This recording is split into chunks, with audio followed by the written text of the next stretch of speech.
Hey Latchkey kids and driving mutants, I'm LadyShasha, the blood Goldilocks, the connoisseur of gore, and your hostess with the mostest. And I just watched this sadness, and let me tell you in a couple of clips how I feel. Oh my god! Wow! That's what the fuck I'm talking about. God, that's what I'm talking about! It's disgusting! Ugh! I love it! Wow! The blood, the gore, the excessive violence. The flavor, oh my god, it's so real, like.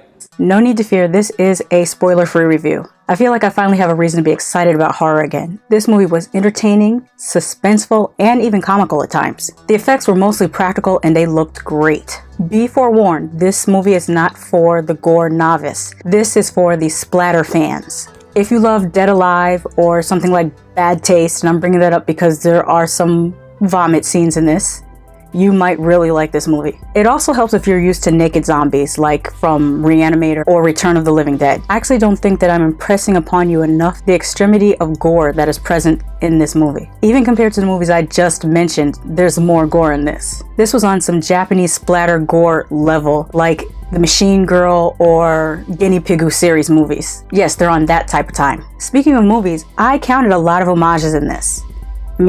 I guess about 9 or 10. Since this is a spoiler-free review, I will mention about 3 movies that I felt the influence of, and those 3 movies are David Cronenberg's Rabid, Wes Craven's A Nightmare on Elm Street, and Gaspar Noé's Irreversible. I'm specifically saying those 3 movies because they won't spoil this movie, because the storylines are not the same. It's just certain elements of those movies may have influenced certain elements of this movie. By the way, this movie was shot in Taiwan and features lead actors Baron Zhu as Jem, Regina Lei as Kat, and Yingru Chen as Molly. But the real MVP is Yu Chang-wan as the businessman. He did an amazing job. Let me tell you, I can't really tell you without spoiling this.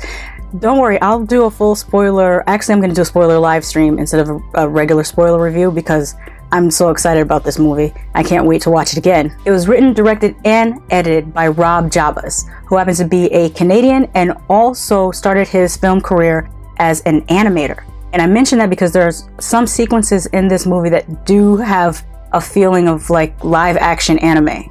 Or live action animation, not necessarily specifically anime. But that is all I can tell you without spoiling this movie. Trust me, if you're a gore fan, go and watch it. I watched it on Shudder, but like I always say, you don't have to take my word for it. Watch it for yourself. Just because I love something doesn't mean you won't hate it. Just because I hate something doesn't mean you won't love it. Have you seen The Sadness?